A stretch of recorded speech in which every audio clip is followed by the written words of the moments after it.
So welcome everyone. Welcome people who are joining us in the chat box. This is a Zoom meeting. I'm Dr. Dina Churchill, innovator in health and wellness. But tonight I'm wearing a different hat. I'm wearing the hat of the convener of the Assembly. And Love it. this is the Kanata flag. You know, it represents French, English, and Indigenous, and the two lines, the Wampum Treaty. How did I do with that, Kevin? Excellent.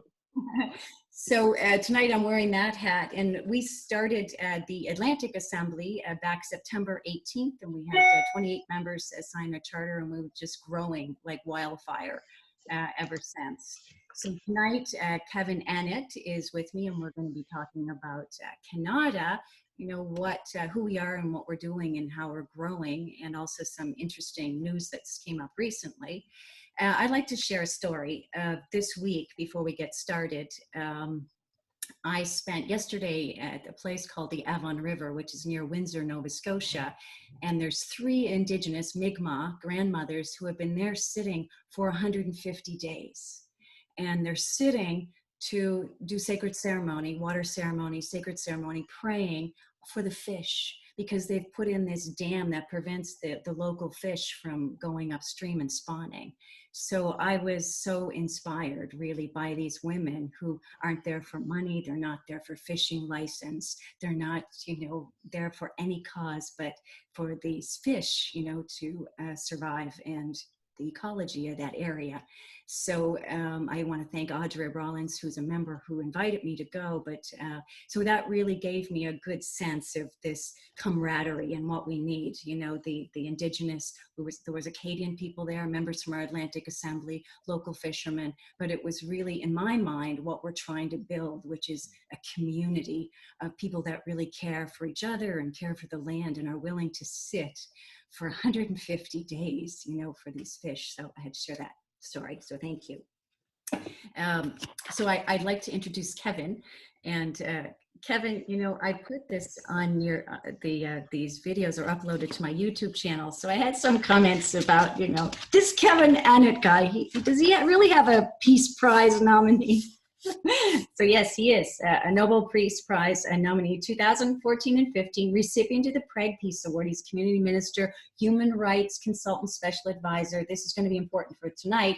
Special advisor to the International Tribunal of Crimes Against Church and State, a filmmaker. You know, he has a degree in anthropology. He also has a master's in political science and divinity. So he's organized the really the inquiry into crimes in Canadian residential schools, but also chief advisor to the International Common Law Courts of Justice. So I know that had Pope Benedict resign in 2013, but you're going to talk a little bit more about that as we go through tonight.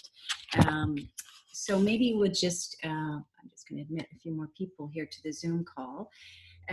I got interested in common law because I was a chiropractor for 22 years, and I started talking about the vaccine injuries I was seeing in my practice. So because of that, my license was suspended. I got a large fine and basically surrendered my license. And CBC, I could see then, you know, the cover up and the health department, how it was, the corruption was there, and how the media was working for the health department to discredit. So really I had enough pain in that system to convince me that we needed a new paradigm. I found Kevin, and we've been working together for a few months now. So thank you. If you could hold your questions till we're about halfway through, we'll have Kevin do his presentation, and then we'll go to the chat box and entertain your questions. But Kevin, how did you want to start? Do you have some opening thoughts of Kanata? Well, you know, I mentioned to you when we were talking that, you know, the idea of a republic, people governing themselves, may seem strange to Canadians, but it's actually in our tradition, because in 1837 we tried to do that in Canada. There were rebellions in Upper and Lower Canada, in Ontario and Quebec. It was crushed, and the leaders hanged, and a lot of people deported. I had a great-great-great-grandfather, Philip Annett, who actually took part in that rebellion.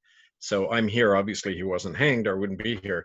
But what came out of that was a whole legacy. You see, these issues are also tied together, including genocide and the present COVID police state, because out of that, the British Crown solidified this oligarchy in Canada of high finance, high church, foreign ownership, and the Privy Council, which still makes most of the laws in Canada.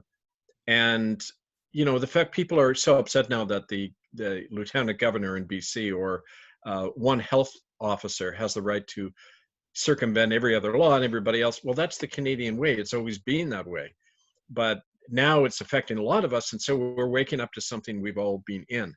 The classic case I always give is the mandatory vaccinations have been the law since 1874 under the Indian Act. If you live on a reservation, you can't refuse medical treatment or anything like that. So that police state has always been here. And the idea of the republic is that people can govern themselves and that accountability is at every level, because there isn't such a thing as a representative in a republic. People represent themselves, just the way you do in court. In our common law courts, we don't have lawyers because people present their own cases and they answer charges. They people to people ideas that we're reestablishing direct democracy on the ground. And there has been a proposal now. Our movement began in 2015. There was a convention in Winnipeg that put together, you know, the philosophy and the vision of what a republic would look like in Kanata. And that's a word that's a Six Nations word. And it means, if you look it up in the dictionary, they said it means our village. But in fact, the Haudenosaunee were telling me when I was there doing a dig at a residential school mass grave in Brantford, they said actually, no, Kanata in their traditional language means where people sit as one around the council fire, right? It's that idea of equality and oneness. And like what you experienced, Dean, at the river there, you know, people just protection Mother Earth, it's their tradition to do that. And that's why it's exciting that you're making those contacts with the Indigenous, because we can't have a republic unless it's a federation of equal nations. Finally having that, right? Well, at the river, they've been there for 150 days sitting, these three grandmothers from different tribes, and they've had the sacred fire going for 24 hours a day. So they're praying not only for the fish, but for the politicians. So, you know, they've had this since 1874, right? The vaccines, their kids have been taken from them. The scalping laws, as you suggested, are still on the books here, you know, and they're still praying silently, peacefully for the politicians to find kind of the love and wisdom from the land. So truly, it's a whole level of love and wisdom for our humanity that sets an example that I've never seen before, really. So it was powerful. Right, and that's, you know, that vision is something we all carry, right? And we might have forgotten it, but things in our life rekindle that, like what you were feeling down at the river, right? That's very ancient in all of us. And it's part of the vision of Kanata that we get back to that, those direct relations of the things that, well, common law is really natural law applied to the human race. And it's inherent in us. We understand that the same way we do that, we know we can govern ourselves. So coming out of that is as I was mentioning, in 2015 in Winnipeg, there was a gathering that actually laid out the philosophy and vision of the Republic. That's in our book, The Case for Kanata, and there's another batch of those coming to Dina very soon for folks who want to see it. You can also see the references, murderbydecree.com, to all my books. But what came out of that was the realization that the Republic is built on the ground. And this is what really makes our movement unique. It's not a top-down process. It's through the formation of Republic cell groups and then assemblies and then district assemblies and finally, you know, a national, you know, a movement to ratify all that through a constitution. So it's being proposed that April 15th to 18th, 2021, there be a national convention to hammer out a constitution. Like constitutional convention is what really establishes a nation. And before that, we wanted everyone to start thinking in terms of, what do you want in a constitution? It's got to be written by the people themselves in their own assemblies. And that's a project you can all start on right now. We can talk in our educationals and that about what is a constitution and how we create it. But it's really a vision of the kind of nation you want, a philosophy of life, like what's in the flag, right? That notion of the Tura Wampum and what kind of society do we want to build. So that that's something I wanted to flag right away because it's something we should be talking about in our educationals and that. Another thing is we find that, and Dana is on the line. She's the secretary actually for all of Greater Vancouver. And one thing we had to do, because the Vancouver network got seriously attacked, like all of our assemblies have on the West Coast, and that's going to be another thing I'm going to talk about today. But we had to reorganize in a smaller way. And so what we're doing, we changed the direction so that now we're talking, when people show interest, we meet them one-on-one, and we kind of put them in one of three categories: leadership, citizenship, or periphery.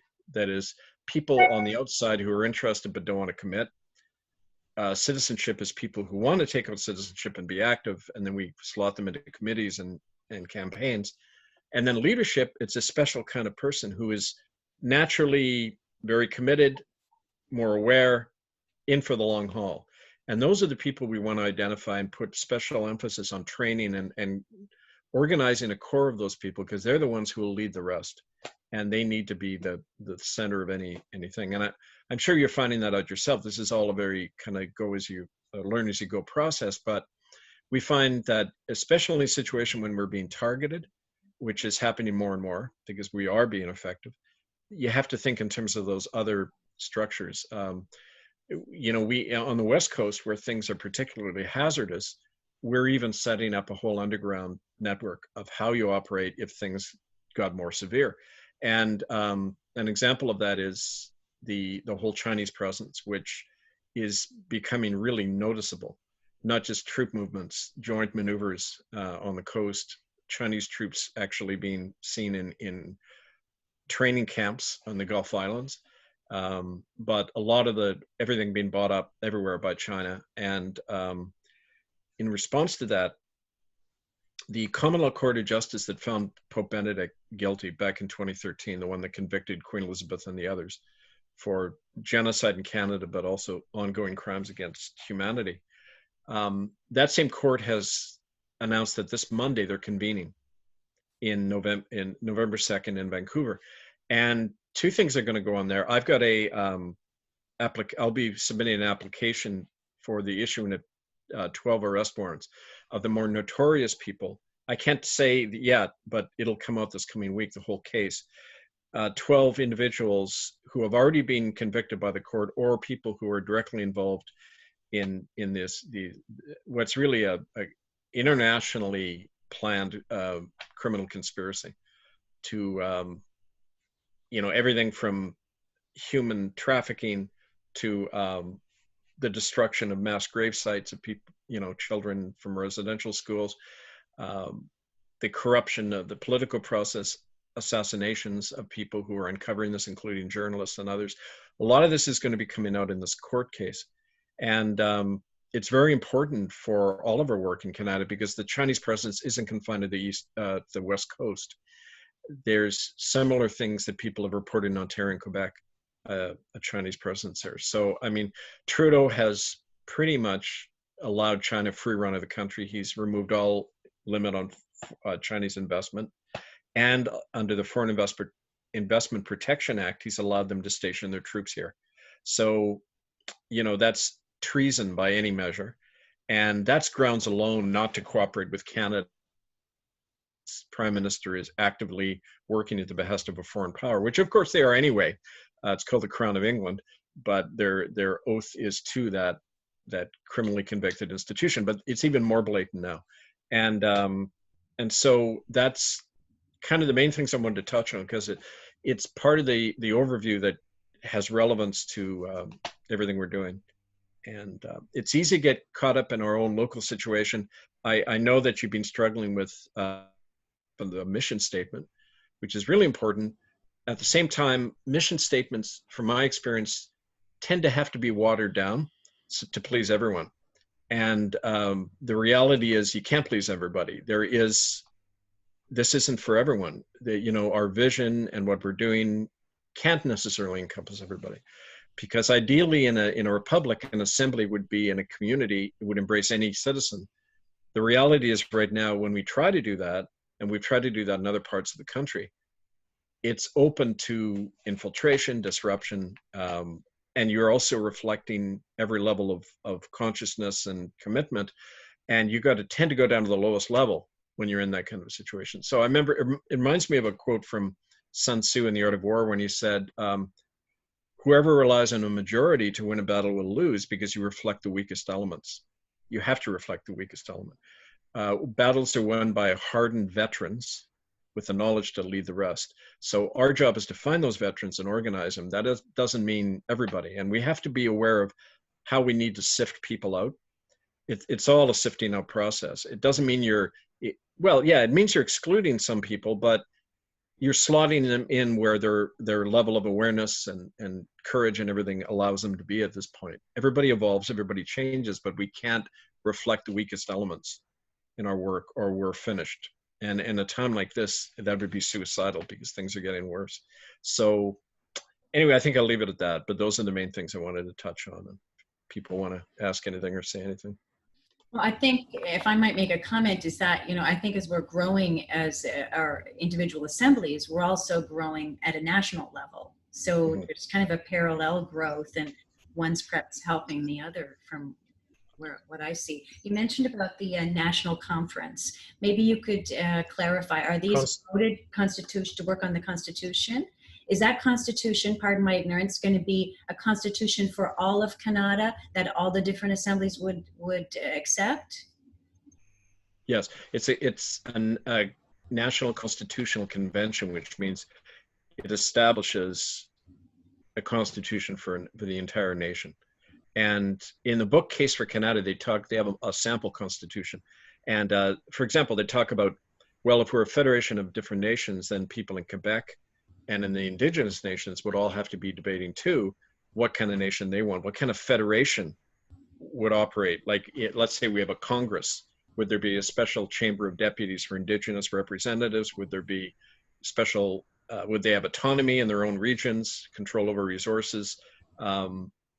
Is there a bottom line constitution that governs everybody so that nobody could pass, like, let's say a group of Muslims want to bring in Sharia law. Would that be allowed? No, because the only operable law in Kanata is common law. And so, I mean, those are the issues that we'd have to get down to, the nitty gritty of what, what kind of society we want. So, but it would be for the whole country, and delegates would be elected from local assemblies to attend that convention, but you'd have to have been already a sworn citizen, take out citizenship to be a delegate. So did you want to talk about the Pope snuffing court, the people arriving from the UK and the United States? Yeah, well, I mentioned that that's what that trial opening in Vancouver is about on Monday, that it's the same court that caused Pope Benedict to step down, and also the head of the Jesuits, Adolfo Pichon, because of the whole child trafficking genocide court case. And it has great relevance because, in fact, my history began there on the West Coast in Port Alberni in the early 90s when I first encountered a lot of these crimes. So a lot of the work I've done there and the contacts I know and the people I work with were part of this court case in Vancouver, but it's coming just at the right time where a lot of the stuff is coming out. It would really, maybe it wouldn't surprise you, but it might shock you a lot to hear what we've uncovered, because for the last 2 months, I didn't mention this, when the assemblies started getting attacked on Vancouver Island, including Parksville, which passed that first bylaw that banned COVID measures in the community, then it got targeted very quickly. When that happened, I invited some human rights observers from Europe over, and for the last 2 months, they've been going all over Vancouver Island and northern British Columbia, gathering evidence about a lot of this stuff. They've been really off the radar, but they've been talking to a lot of people, getting hard evidence about these crimes, and this is what is going to be introduced in the court. So that'll start Monday, but it's part of all this we're talking about, right? And the anonymous letter, was really, bribing the members to leave and to disrupt that process. What it said is that, I know who it is, but the person wrote it anonymously. She moved out of Parksville after that on August 29th, there was a meeting with the people who were running the Parksville Assembly with an unidentified plainclothesman who she believed was a cop. And he made them a deal. He said, there will be prosecutions of people who resist the COVID measures. And however, you're exempt if you help get rid of Kevin Annett and cut off ties with the Republic. And they went for the deal. And as a result, I was tossed out. And then this woman was threatened by one of these guys, Harry Ogden, who was the sheriff, who went along with this deal with the cop. He said that we're going to drive Kevin out of every assembly on Vancouver Island. So don't talk about this or you'll regret it. It's like a threat, right? And sure enough, that's exactly what happened. In every single assembly we set up, it was taken down in the same pattern, which I can talk about more, but it's important to know their methods because you can spot them more easily if they start happening to your group. And what was happening in Alberta with Carla and same thing. Yeah. The pattern is a stranger shows up, he claims to be an expert in common law, but he also starts saying, look, you're going to be at risk if you work with Kevin and the Republic. It's going to alienate people. It's better to cut off ties with them. Same pattern. And Carla, had to do a lot of maneuvering to get around that. She's now trying to organize people all over Alberta to counter that, but it's a systematic campaign. It isn't just random people showing up. It's the same methods, and it's got money behind it because these people fly all over the place doing it.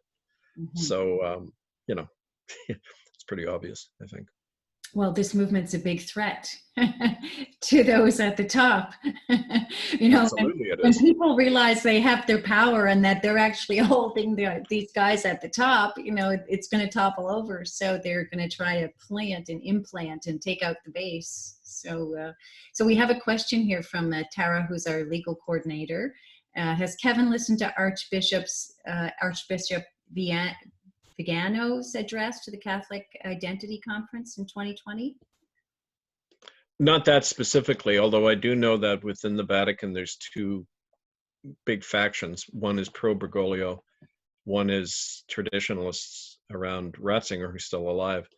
And but no, I haven't seen that in particular, but I'll look at it. Thanks. She has a link right there for you. So Kevin keeps talking about these groups being targeted. Can he elaborate? Maybe you just did. That was well, I did a little bit. I mean, there's a lot more detail we can get into, but the thing is, what's interesting is when Unify the People began circulating these smears about me out of the blue right at the same time about 2 months ago, they interestingly were using the same images and line about me that the RCMP began right after our tribunal in 1998. When really these smears began in a big way, when we first began to bring out evidence that kids were sterilized, medically experimented on, tortured, still being trafficked on Indian reserves. When we made all that public, these smears began in a big way. And it's coming from the same source. It's all the same innuendo, no evidence, just get people afraid of this guy, right? And I remember when I did a year of law at the University of British Columbia, they taught us in legal process class, when you're in court, if the evidence is on your side, you argue the evidence. But if the evidence is against your client, you attack the witnesses. You attack their credibility. And so I say to people, they've never countered any of the stuff I brought out about genocide in Canada with their own counter evidence. They just attack me. Right. They get people afraid of me. They make it an issue of Kevin Annett rather than 50% death rate. 80,000 children who never came back, mass graves, all of the stuff which they studiously avoid addressing. It's always about me. That means they're admitting it's true. I've never been sued. They would have shut me down with a lawsuit right away if this stuff wasn't true. But so they're called ad hominem attacks. It's about the man, not the issue, to distract people from the issue because they don't want people thinking about these things, right? I mean, it's pretty basic methods, but you learn it after getting kicked in the teeth a few times, right? Well, and I've seen as the convener, I've had lots of emails from all sorts of different people trying to, even other people that claim to be common law experts, giving me emails of these people I should check into because, they will give me the right of Kevin Annett, Yeah, all these people I've never met are experts on me, right? Yeah. It's just. So, but you know what it's taught me as kind of the convener is, and seeing all this come in, is really that I honor you more, for who you are and what you do. And I've said this, in another video that, you've written the books on common law. You've, 17 books. You've been in this for 25 years. You have a background. Your actions show, it demonstrates who you are. You've given up your reputation. So if they don't know about you, then they're not really serious about common law. And if they're negating or discrediting you, I think they're controlled opposition. I really think they're planted now, because you'll see lots of different common law experts coming onto the scene. I think they're planted to take out the foundation. That's really important, Dina, because my life's been an open book. You can read about me going pro and con, going back to the 90s and before, right? Mm-hmm. And I don't use pseudonyms. I'm always Kevin Annett. But I'll give you an example. In the Alberta Assembly that you talked about, this guy who showed up, and he claimed to have won court cases. I don't judge people until I find out about them, right, and meet them, right? But nobody can find a history on this guy. There's no biography. There's none of the court cases he references seem to exist. But he's claiming to be this big common law expert, and he's holding a big workshop in Calgary, and he's the one who is attacking me the loudest. But nobody can trace who this guy is. So why would you automatically believe somebody who just shows up rather than somebody who's got a 25 this stuff? Like it's irrational, and yet it's appealing to people's fears, right? But you know what it does, as you said, it separates, Yep. cream from the milk, because anyone who has a sovereign mind is really going to question it, right? If I see somebody show up, I Google them, I research, I want to see, I researched you before I connected with you. I wanted to know who I was speaking to, what he's written, what his views are. So if somebody, if those are, falling off the wagon, going with the charlatans, well, maybe they weren't meant to be in our core group anyway. That's how I kind of see it. I think it's a cleaning and cleansing of our of our assemblies. Yeah, and that's really important for everyone to keep in mind. Anything bad that happens to us, we can turn around and use to our advantage. So an operative, a person who comes in to disrupt, they help us because they identify who are the weak, tentative people and who are going to stand fast in this.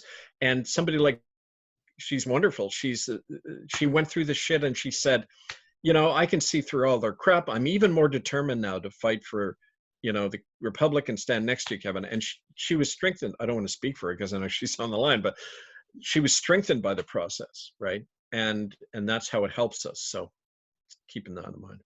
So Wayne says, can we not use the current systems, the police, courts, judges, and all the cabal systems, just switch it to common law and then get rid of the lawyers and politicians? Well, in theory, but how do you go about doing it? You can't just switch. People are wedded to a system, right? And the thing about, I love the quote about, like, we're involved in a revolution here, a moral, spiritual, political change fundamentally. We're not just tinkering with the system because it's broken, it's destroying our planet and each other, right? But process of making that revolution, people don't make it. They're made by it. In the process of fighting for it, we change. So we want the process of going through change and struggle and defeat and victory and all that, because that's how we become better. I know in my own life that's been the case.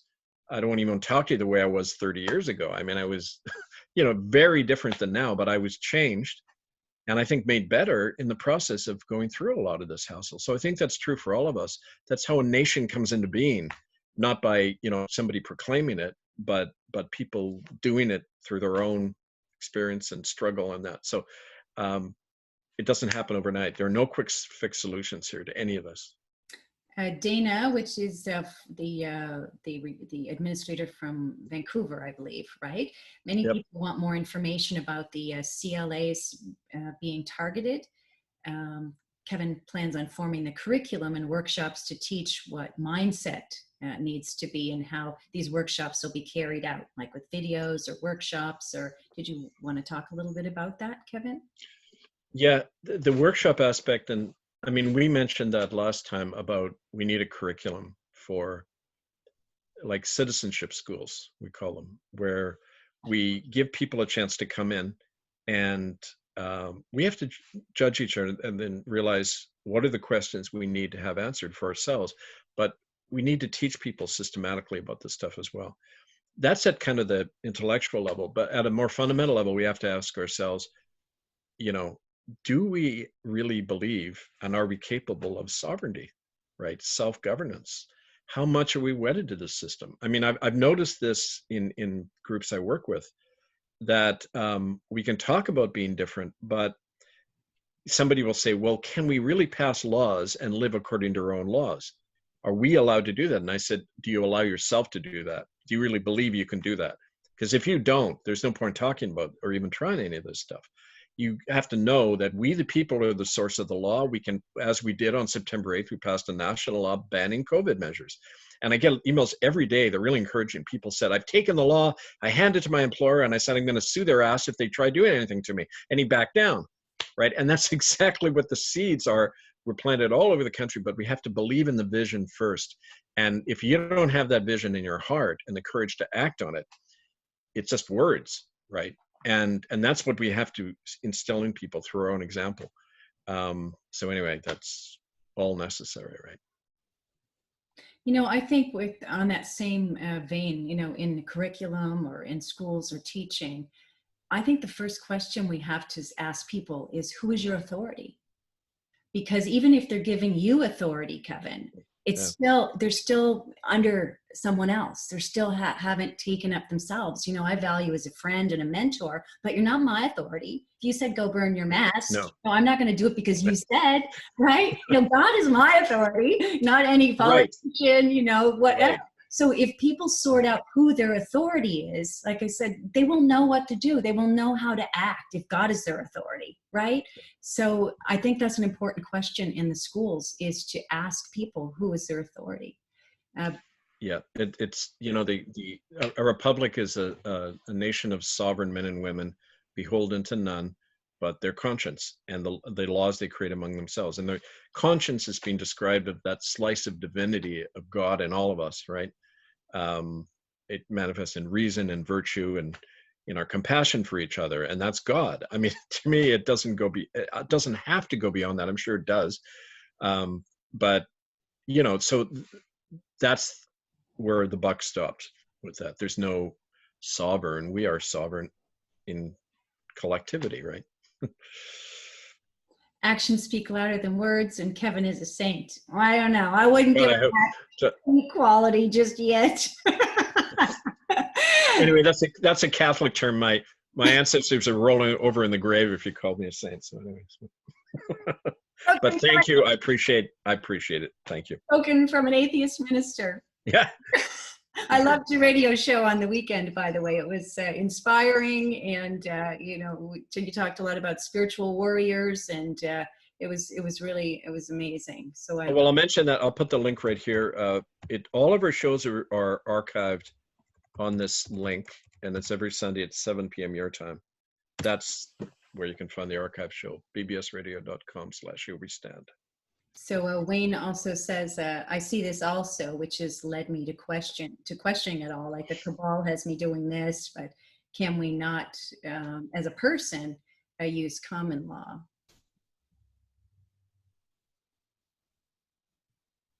Person or self use common law. Yes, you know, Brent says L for land and A for air and W for water.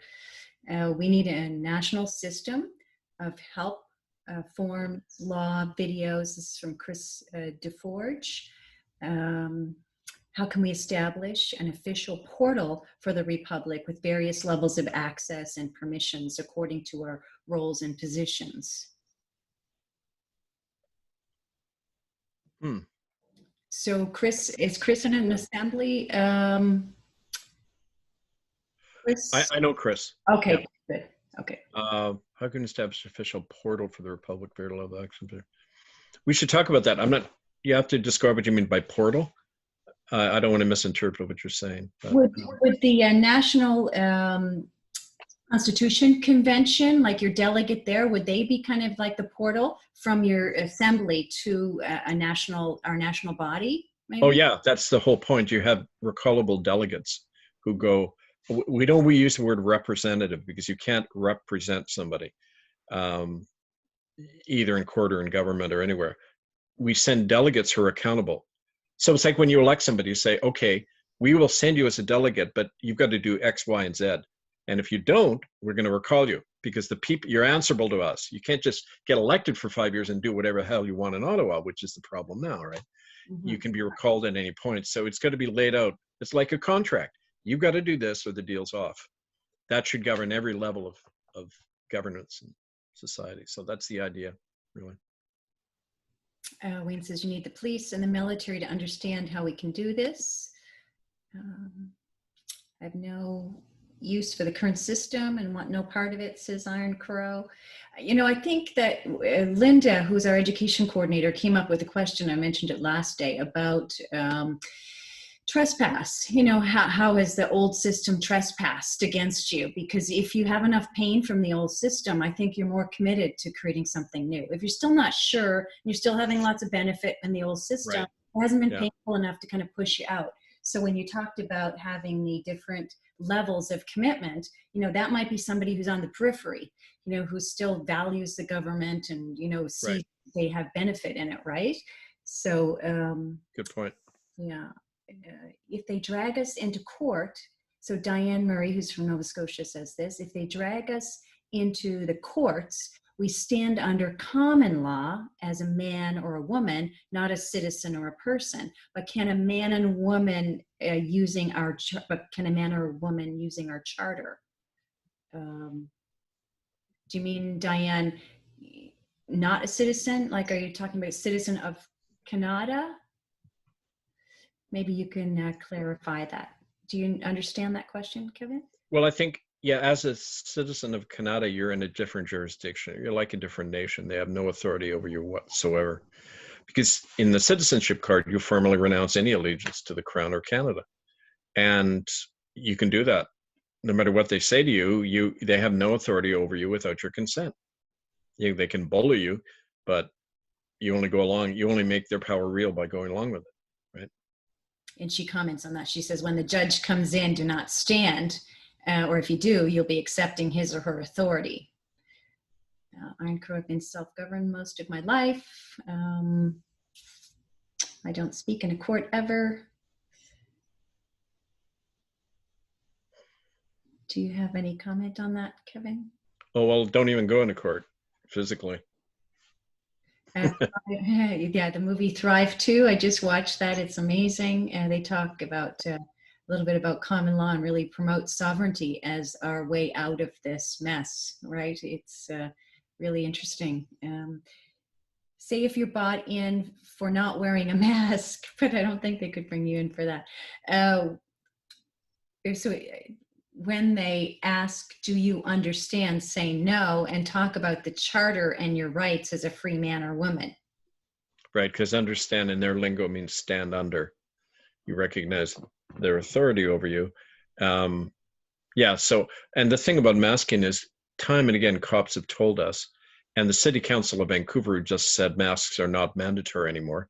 And the provincial health czar, Bonnie Henry, overruled them and said, no, Vancouver City Council has no authority. One bureaucrat in Victoria just nullifies City Council decision. But so this creating a neat civil war out there that we're exploiting because we've written to Vancouver City Council and said, you know, you need to stand with us to defend democracy, right? But now I forget my original point. Oh, well. Somebody else say something. Of course, yeah. Well, Wayne says you can... Oh, masking. There you go. Masking, sorry. Time and again, they say these are not enforceable. It's totally dependent on your cooperation. So it's not a law. It doesn't come from any, that's the first thing you ask a cop. By what authority do you do this? Show me the law that required any of these COVID measures. They can't. So they can't enforce them, and you can do it. They ignore it. Anyway. And what I did here, everybody on this call, I think, has had a copy of our Unmask package, but I gave a package, you know, of the dangers of wearing a mask and our laws to the Halifax police and inspectors. So it's good to educate them, right? So they know what's happening. Wayne says, how can you ask people who their authority is when in reality they have no idea who they are the cabal has told them. But I think by asking a question, it's Socratic learning, right? It forces them to go inside and to ask that question. They might not have the answer right away, but you've planted a seed Right. where they're looking for who their authority is. So I love that question. Freedom Rally in Victoria Sunday. I don't know about that, but Victoria, BC, I guess Brent is commenting. So Freedom Rally in Victoria. Maybe you can post the details for anyone that's out there. Kevin has the radio show. Is there a talk of resurrecting the Nuremberg Code for these cabal criminals? Can Kevin talk about the Nuremberg being a common law court? Well, it's based on Nuremberg. The common law court reconvened in Europe to depose Ratzinger. The Nuremberg trials were based on the need for a new set of laws, because under existing law, the Nazis didn't do anything illegal, and in that sense wrong, because everything they did was legal. But at the Nuremberg trial, they said there's a higher set of laws. They call it moral law, and that's where the idea of international law came out of. That doesn't matter what the statutes are of a government allowing the genocide in Canada was totally legal, right? It wiped out 60 to 80,000 children. It was all perfectly legal. No one ever went to jail, right? Which says something about how sick we are as a society, right? But it also means that you need a higher law at work. And that's the idea.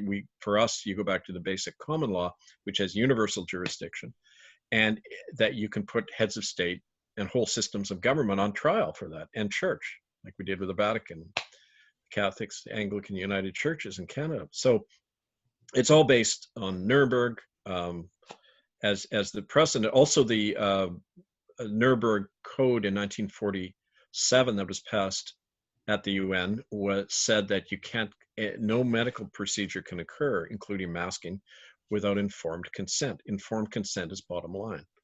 And you can invoke that, as we urge people to do. Have there been any law put in place about the age of consent? As you know, people are twisting homosexuality and also pedophilia to any males, no matter what age. And a full blocking of Satanism. I didn't. Go ahead.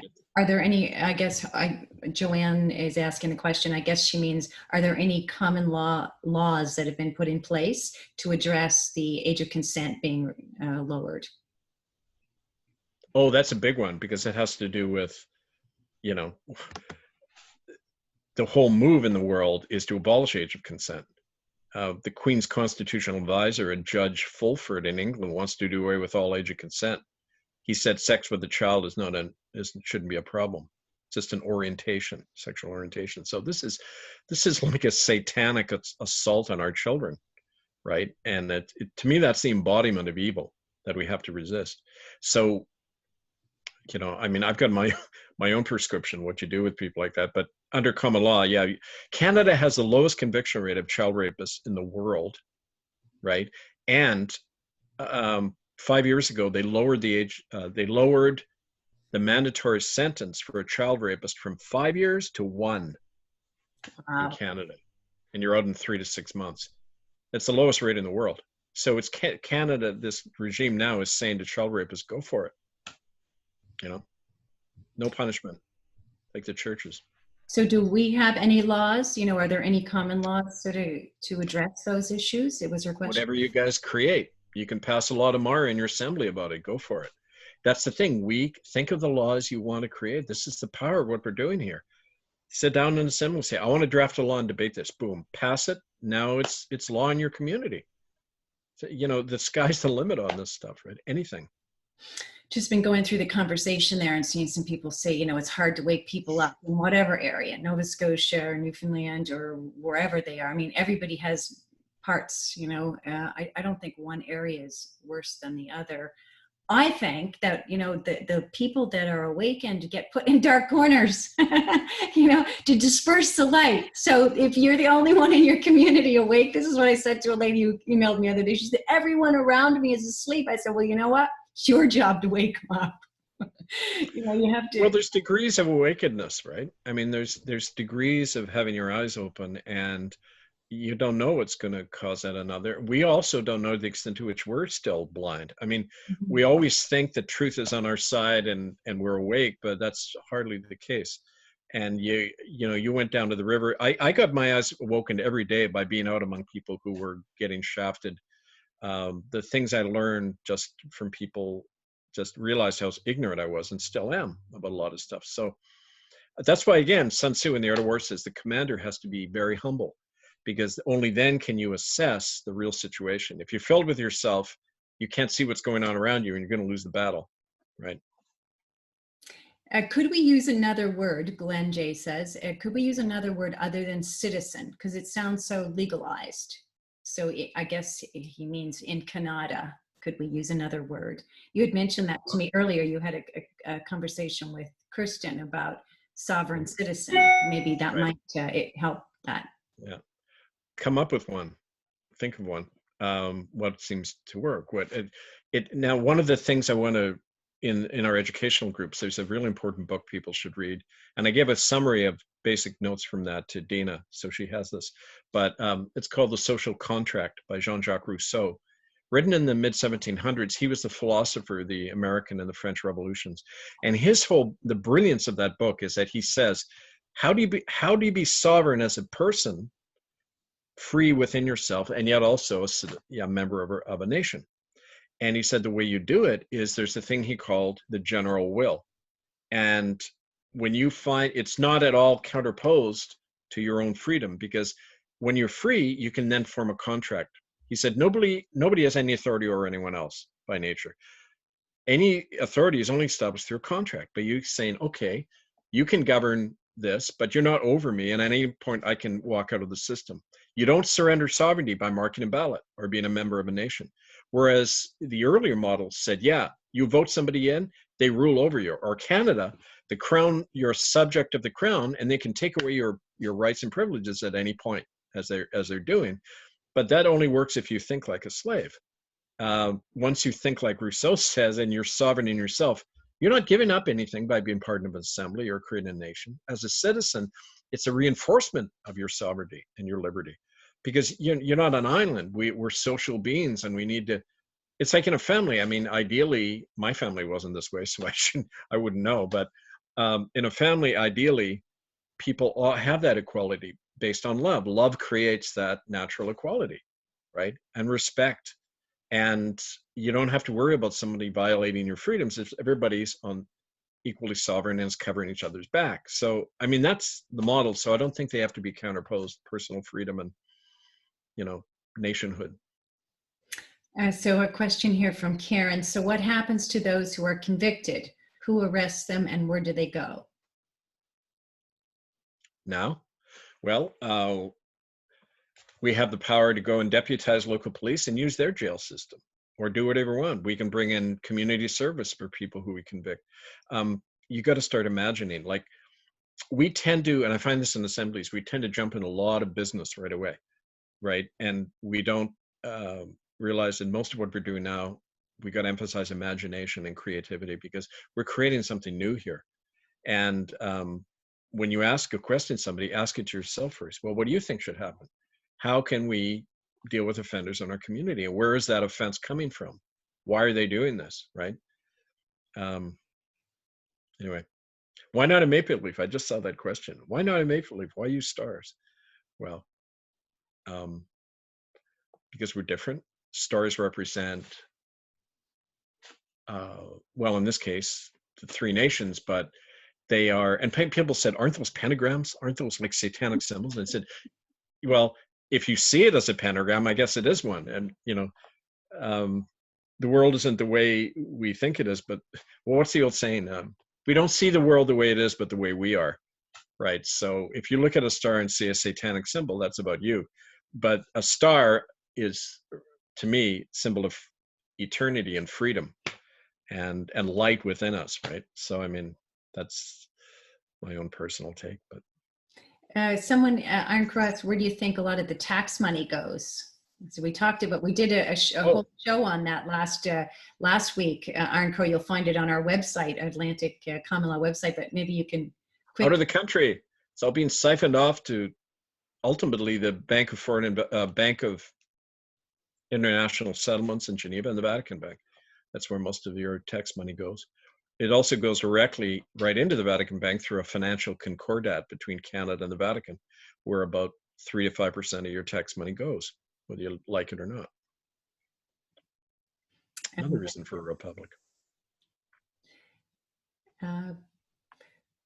Would your laws in all republics be based on the Ten Commandments? You know, when I see that, I think George Carlin. Right. Well, I mean, it depends what you emphasize. If we're going to get into the Bible, here we go. I mean, it also says in the Old Testament, if your child talks back to you, kill them. Or if you touch a woman while she has her period, kill her. You know, so, it depends what laws you want to talk about, right? But anyway, the law, I liked how they say that all the commandments are summed up in two, which is love God and love your neighbor. And that's what I go by. But yeah, there is, I don't mean to make light of that. The question is, that traditionally common law is based very much on biblical law, 10 Commandments that's cited in Magna Carta. So yeah, someone described the Old Testament once as kind of a legal document, right? But anyway, we can get into that. If you are arbitrarily arrested and charged and brought in front of a bail judge, what should you say to the judge? This is from Paul, who may be in Toronto. Are you, Paul, at the assembly? Brought before a bail? You mean on a question of bail? In front of a bail judge.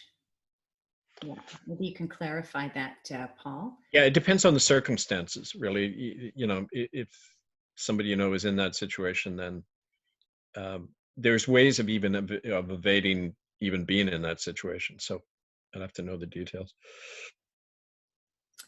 So what happens to those we already served stand-down notices to? What's next? If there's no next step, does that not diminish what we are doing? No, you hand them this as a default notice. And what the default notice is we've given you an honorable chance to settle this, to not abide by these illegal measures. And we now have the right to apply in a court, as I'm doing on Monday, for arrest warrants and putting lien on your property. And that would be what an assembly or a common law court could do, issue those. And then you have to have the power and the willingness to back it up through action. But there's other ways to do this too. I mean, we're experimenting with a lot of different things. So Kevin, from your perspective, I mean, we were talking about putting kind of a mission statement and an operational plan of management in place for our assembly, but would our time and effort be best served focusing on these issues on, I think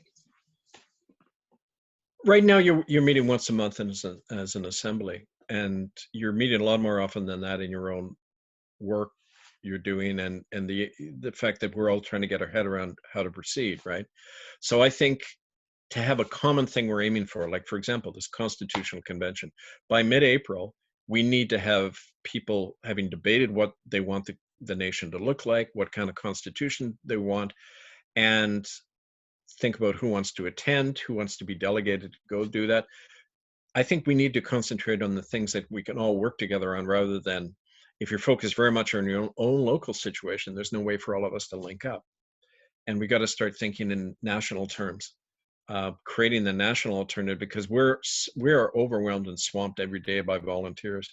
And we're setting up these different programs for education and trying to train conveners in that, but we've got to coordinate stuff more. And that's by focusing on common goals, like this constitutional convention for one thing, or how do you set up an assembly that can act like a court as well? Because I mean, enforcement is key to all this, right? How do you can bring in a law, and you should be debating laws and that kind of thing, but how do you enforce it? I mean, that's always a big issue, right? Where do you weigh in on the election next week, says Dylan? Which one? I'm not sure if it's the Dylan that we have. It could be in Nova Scotia. Oh, well, It's like any. Any election, really. I mean, they're all the same, right? You're boycotting voting to ratify your slavery, as you say. Well, yeah, first you're talking about U.S. of A. Tweedledum. I'm not entering into that whole false dichotomy as if there's such a thing as Democrats and Republicans, right? I mean, they're two hand puppets controlled by the corporatocracy. And Justin Trudeau ordered 20 million doses of COVID vaccine from AstraZeneca Corporation in England. So did Trump, except he ordered 300 million. So, I mean, like they're all playing the game. And it's not about what some figure does anyway. It's about what we do, our power. So stop looking at the figureheads and look at yourself and what we're going to do. I mean, that's in Canada, you don't vote in elections because you're signing away authority to a foreign power. It's that simple. You vote for the Republic. So some questions there. I'm just looking for a question. There's comments back and forth, back and forth. Okay, so if voting really mattered in the system, wouldn't they let you do it free? Wait, I'm just going to let Dana back in here.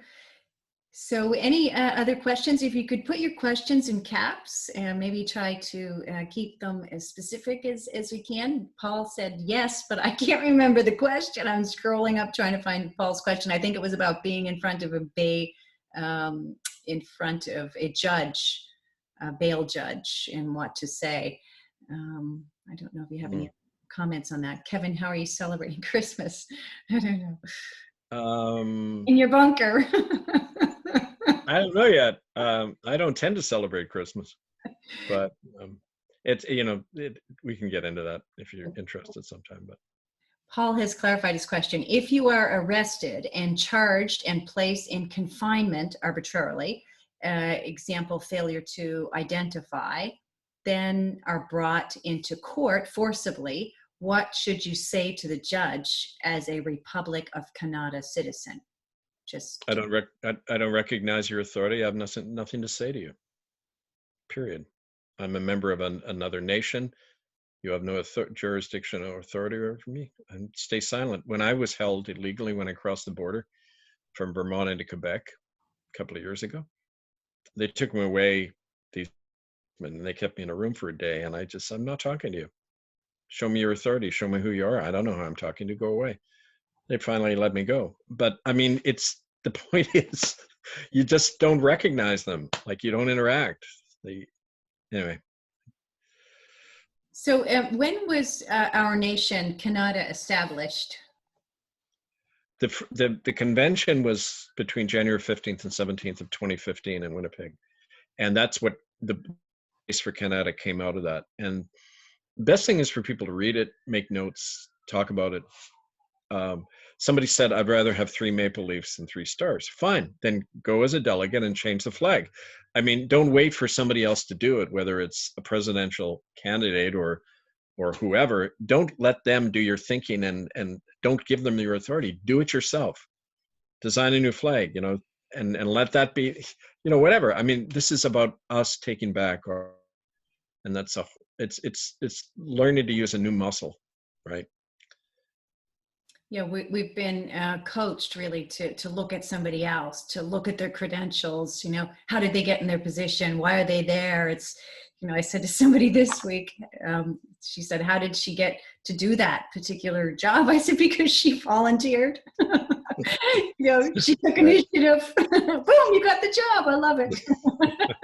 It's, but it's about sovereign mind, right? It's a sovereign mind who stands up and says, I'll do that. Right? A lot of people talk about it, but it's their actions that demonstrate their sovereignty of what they're doing. So, yeah, freedom comes from within you. Thanks, Kevin. Yes, Iron Crow. So we're at the hour. If you have any other questions or comments, we'd love to hear it on anything, really.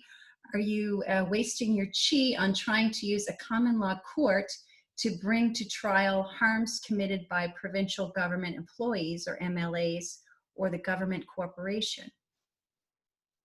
No, because it's an education process for everybody. And you have to show all the time that you're turning the tables on them.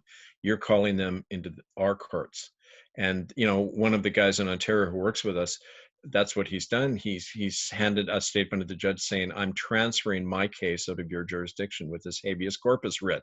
I'm now putting it into the jurisdiction of the Republic in our common law court near Brighton, Ontario. So you just keep taking away their power. And it's easy to do because their power totally rests on your ignorance and fear. When you step out of both, they're just naked, right? Little man behind the mask. Is English common law the same as natural common law, says Paul? Well, natural law is a broader brush, and English common law comes out of that tradition of Magna Carta, and you know that. So it's an aspect of natural law, but it's one of our strong roots. Yeah. And Dana, who's the administrator in Vancouver, thank you for being on the call, Dana. We must read all of Kevin's books and self-educate. So yes, I think that's important, again, with our sovereignty. The Wizard of Oz, absolutely. Good. Oh, a little, can I just mention, think about the Wizard of Oz? That was written as a political tract by Frank Baum, who was a member of the Populist Party. It was a movement of farmers and small business people and workers in the early 20th century. And they were an anti-monopoly movement. They had millions of backers. And Frank Baum was a populist, and he said, like, look at the scarecrow. He had a mind, but he didn't know he had one until he used it. The lion didn't know he had courage until he practiced it. The heart in the Tin Woodman wasn't there. In other words, these things are all lying dormant in us. We just have to practice them. That was the message of the Wizard of Oz, but they turned into this Hollywood crap. And you forget what its origin was. It was a call to ordinary people just to stand up and take back yourself, right? And it's beautiful. So I love that. Do it. Any other questions, Iron Crow, comments? Wait, now here's one in caps. Kevin, can you confirm, are you positive about no Canada tax law and none in the United States? I thought it was the opposite way. No, I've got to get a U.S. Constitution, look in the amendments section. There was an amendment brought in I forget when, allowing income tax. So it's a constitutional amendment. There is no such law in Canada that I or Rocco or anybody has been able to find an actual. There's an income tax act which says we have the right to do it, but an act is the Privy Council normally writing, 5 guys in a room writing out a law saying, hi, this is the law now.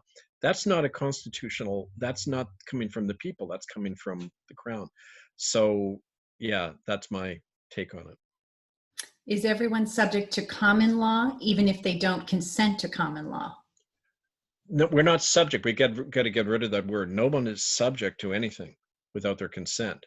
We're not imposing common law. We are creating common law and inviting people to be part of it. And they can do that through their own consent or not. It's like Indigenous people don't have to be part of the Republic. They can be on their own, or they can federate as a equal partner in our Republic.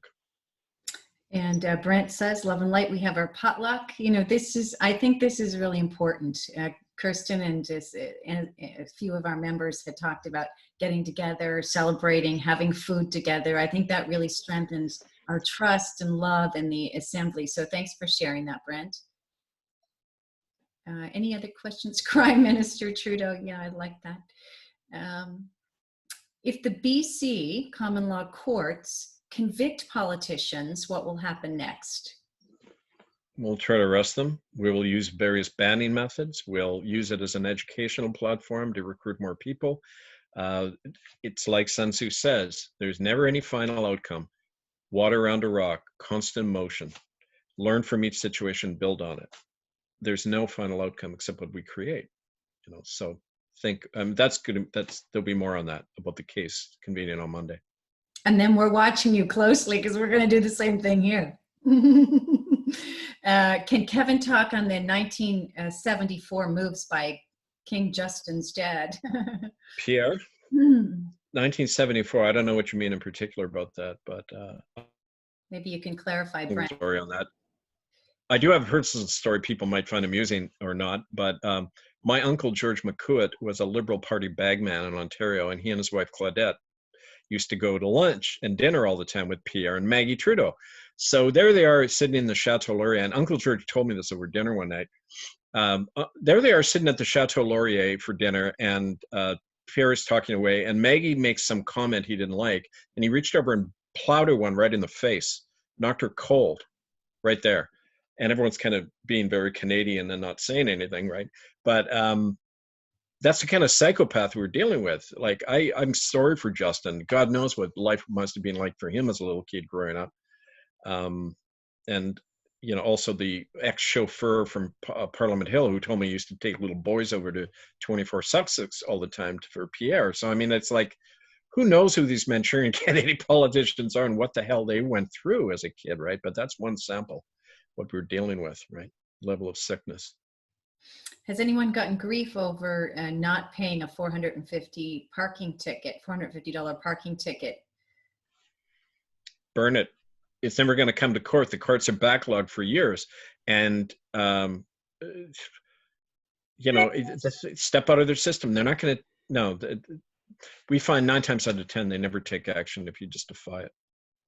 Andrew, our sheriff has a question. Do we have the right to use current courtrooms and prison facilities for our trials and sentences? Rent the courtroom for a day, or do we need our own holding facility? I think it's a great tactic right now in an educational moment to walk into a courtroom and take it over with enough people and just, you know, it's public space. Who the hell pays for it? We do. We own it, right? So take it back. Eventually, yeah, we need our own facilities, but it's important to plan something like that, even as a initial gesture to test the waters, because it's always, you know, probe the enemy to find their strengths and weaknesses. Keep probing, testing all the time, right? I'll go with you, Andrew. I will too. How can we arrest someone under common law and convene a common law court to punish? Well, like I said, you don't need to convene a court. The assembly can act like the court to pass laws. You know, you can arrest anyone, even under Canadian laws. Citizen arrest laws have been broadened so that before you had to witness a crime to detain a person, now you even have to just suspect somebody of having harmed somebody or will harm somebody, and you can detain them and wait them call the cops. But so I mean, there's a lot of leeway right now in terms of what we can do, right? It's just a matter of practicing. It's like, who's going to bell the cab, right? Mentality. So there's a few questions about that. Can we kick the members out of the court? Do we not own the court already? Questions about the public courthouse or private. Do you have any further comment on that, Kevin? Well, okay, don't forget, kicking out, we're raised to think in very violent confrontational terms. Somebody's in, somebody's out. Take their energy and absorb it. This is how Sun Tzu thinks. This is how the yin yang, right? That you take their energy and turn it in your direction. So you go in and just claim it. It's like turn it to your purpose and get them on your side, like what we say to cops all the time. Come and learn common law, defend our liberties. Like when we occupied those churches in Vancouver, we said to the cops, we're exercising our democratic rights in the face of a child trafficking institution. Are you going to defend this church when they're actively trafficking kids out of the Vancouver Club right now? The cops always stood back. And they even supported us. We were handing them stuff and educating them. So you got to think of how to do that, not fuck you, here I am. I'm the boss now, right? I mean, that doesn't work. They've got the guns at this point. So on that same vein, Ernest from New Brunswick says there's a historic courthouse and not in use in St. Andrews, New Brunswick and Upper Woodstock. So that might be an opportunity. Let's go. Yeah, I say, let's go. Vonda says, use my basement to put the criminals. Crust of bread, Inquisition, observe the beads of sweat. Diane Murray, did you see the video in Ontario? The building was the Speaker of the House. Did you see the video in Ontario? The building was in the Speaker of the House. No. I didn't see them. Any other questions? They said it was a private building, public access. Go through the clerk. Andrew says, go through the clerk. I think I might have missed some part of. Okay, I gotta ask this. Sorry for interrupting, but there was a police officer telling this guy was trying to get into the Parliament building to charge Ford with crimes against humanity. And so the cop says, no, you can't come in here because this is a private building. The deed was in the Speaker of the House's name. So it's considered a private building that is open to the public when they want. And so they wouldn't let the guys in to do it. So that one of the guys that was there said, who's paying for this building? And the cop says, well, you are. Well, so the guy goes, well, then it's a public building. We own it. And he says, no, it's private. So if all Canada is corporations now, we don't have a government. That's right. No, that's accurate.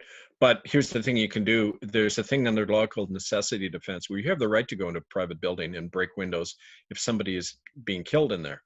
If there's a higher necessity, which requires you invading that private premise. In this case, the higher necessity is we're having crimes committed against we the people through these buildings. So we have a necessity defense to go in there and do something about it.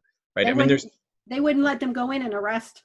I know, because they're thugs and their job is to, But he educated everybody there, telling them, because a lot of people didn't know it was a private building with public access. They assumed because we're paying for it, it's a public building with access to the public whenever the hell they want.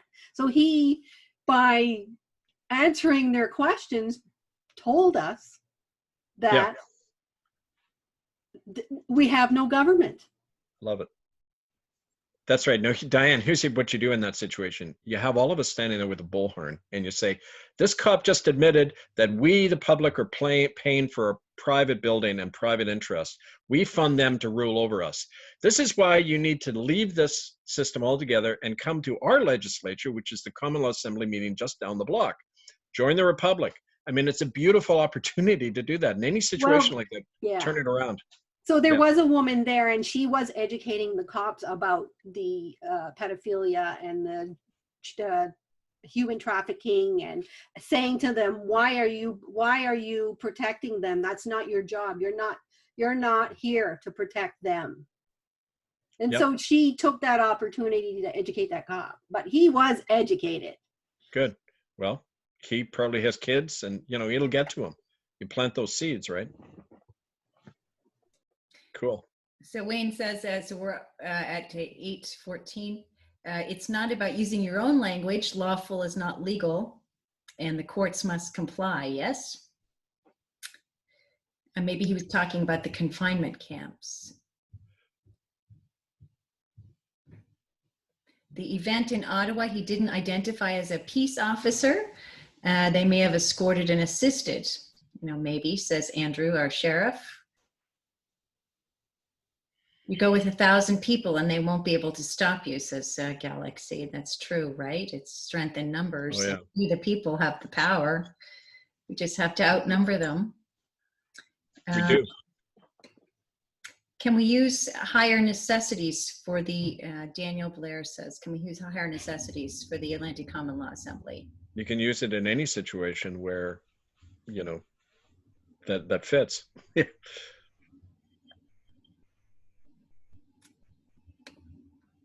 Anything else there? Let's see, Diane's posting the link there. Okay, so anything in closing, Kevin? Just those points about think in terms of starting to talk about what is a constitution, what kind of nation do we want, think ahead to April, where you want it too, because depending on the number of delegates, we don't know where we're going to hold it yet. So if you have the most delegates, we'll hold it in the Maritimes. Right? And think of what the kinds of things you want to raise. And I'm going to keep everyone posted. There's going to be I'm doing a educational online soon about this case out in BC and the evidence we have and my application for the arrest warrants and all that. So it should be interesting. Yeah. So that'll all be coming out this coming week as well. Okay. And If people want to reach you, you could give your contact information. Angelfire101 at Proton Mail. And your books for people who might be listening. Murderbydecree.com. You can see a lot of them listed there. And the show on Sundays. And the convention and developing a constitution for our country, no doubt, will help, again, guide our individual assemblies too, right? It gives us structure from a bigger corporation. So it's we have to, yeah, go ahead. I shouldn't say corporation, but it helps give us guidance in sort of moving through our own individual assemblies, you know, by working. So you're taking offers for people, or they have to be voted to be delegates. Maybe you could, from our individual assemblies. Yeah, the assembly has to elect delegates, but that only follows on debating the idea of what do we want in a constitution? What kind of nation do we want? And we got some stuff we'll send out soon, some guides to those discussions, but think of deadlines. You definitely by the new year, you got to start doing this process. We also don't know what's going to happen soon, and this might have to be sped up a bit. But anyway, we'll keep all that in mind. And is there anything we can do here locally about what's happening or promote, you know, this November 2nd directive?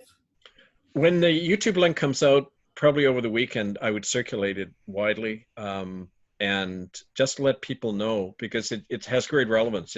It's, you know, Trudeau's mentioned, his Chinese cronies, you know, senior officials are going to be indicted. So. Great. And again, thank you all for being here. I know we have representatives from all over Canada, Vancouver and Alberta, England.